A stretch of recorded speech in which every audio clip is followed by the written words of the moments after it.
جمعية الدعوة والإرشاد وتوعية الجاليات بمحافظة بدر. আসসালামু আলাইকুম রহমতুল্লাহি ওয়া বারাকাতুহু। আলহামদুলিল্লাহ রাব্বিল আলামিন ওয়া সাল্লাল্লাহু আলা নবিয়িনা মুহাম্মাদিন ওয়া আলা আলিহি ওয়া সাহবিহি আজমাইন। প্রিয় দর্শক ও শ্রোতা, একটি বিষয়ে বারবার প্রশ্ন আসছে, সেটি হলো মানুষকে জিনে আসর করে কেন জিনে ধরে?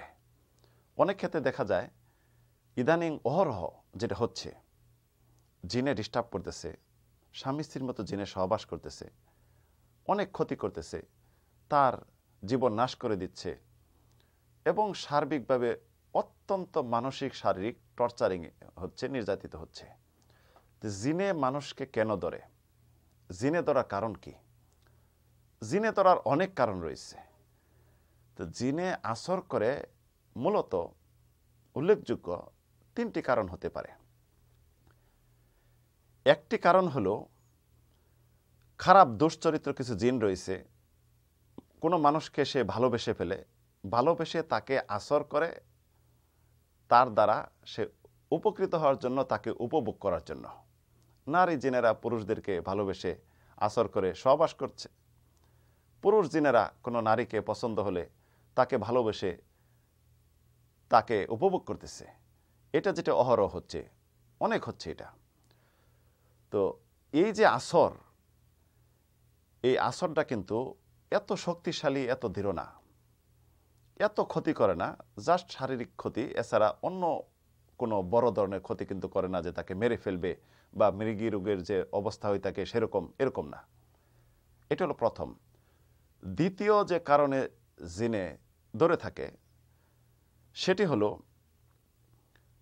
কিছু মানুষ, যেমন দেখা যায় কোনো কাজ নেই, কাম নেই, অন্যের সাথে মূর্খতামূলক আচরণ করা বা চালগিরি করা বা অন্যের এভাবে ক্ষতি করা।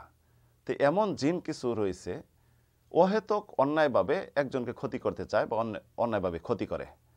তো এই ক্ষতি বা এই যে ক্ষতি করতে চায়, এটাও কিন্তু এত খুব জোরালো, এত শক্তিশালী নয় যে তার জীবন নাশ বা অন্য কিছু, নর্মালি এটা।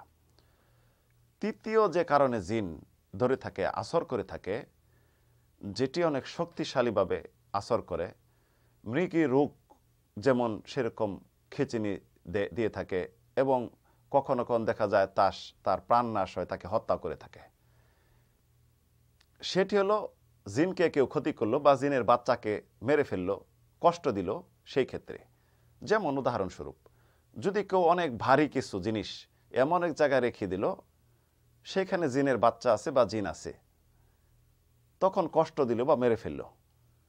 এমনইভাবে দেখা যায় গরম পানি আপনার বেসিনে ফালান বা কোথায় গরম জিনিস ফালান, গরম পানি ফালান, অনেকে রান্না বান্না করে কয়লা জাতীয়, আগুন জাতীয় গরম এক জায়গায় ফেলে দিলেন, এরকমভাবে দেখা যায় যে কোথায় প্রস্রাব করে দিলেন।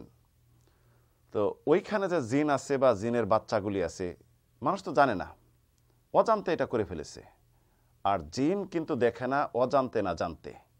জিন তখন কি করে, এটি শক্তভাবে প্রতিশোধ নেয়। প্রতিশোধ নিয়ে তাকে এমন আক্রমণ করে, এমনভাবে আসর করে, এমনভাবে রোগী খিঁচুনি খিঁচে মৃত্যুর সন্নিকটে এমনকি তাকে হত্যাও করে ফেলে। তো এই যে জিনে যে আসর করে, আসরগ্রস্ত ব্যক্তি এমন পর্যায়ে চলে যায়, তার মানুষের যে স্বাভাবিক জীবন সেটা আর থাকে না, অনেক কষ্ট জীবনযাপন করে। তো এর প্রতিকারের চিকিৎসা কি হতে পারে? এর প্রতিকারের চিকিৎসা, একজন মুসলিম যদি 5 ওয়াক্ত সালাত আদায় করে, 5 ওয়াক্ত সালাতের পর, বিশেষ করে ফরজ সালাতের পর রাসূল যে জিকিরগুলি পড়েছেন, তাসবিহগুলি পড়েছেন, সেগুলি যদি করে, সকাল সন্ধ্যার পঠিতব্য জিকিরগুলি যদি কেউ পড়ে, বাসা থেকে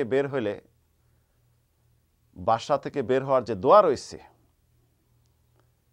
বিসমিল্লাহি তাওয়াক্কালতু আলাল্লাহ ওয়ালা হাওলা ওয়ালা কুওয়াতা ইল্লা বিল্লাহ, এটি যদি পরে বাসা থেকে বের হয়, কোথায় যদি অবস্থান করে যদি আউযু বিকালিমাতিল্লাহি তাম্মাতি মিন শাররি মা খালাক একবার পড়ে, এমনইভাবে যে কোনো কাজ করতে যে যদি বিসমিল্লাহ বলে, রাত্রে সূরা বাকারার শেষ 2 আয়াত পড়ে, তাহলে জিনের উপদ্রব থেকে, জিনের আসর থেকে নিজেকে সম্পূর্ণ হেফাজত করতে পারবে, নিজেকে মুক্ত রাখতে পারবে, নিরাপদে রাখতে হবে।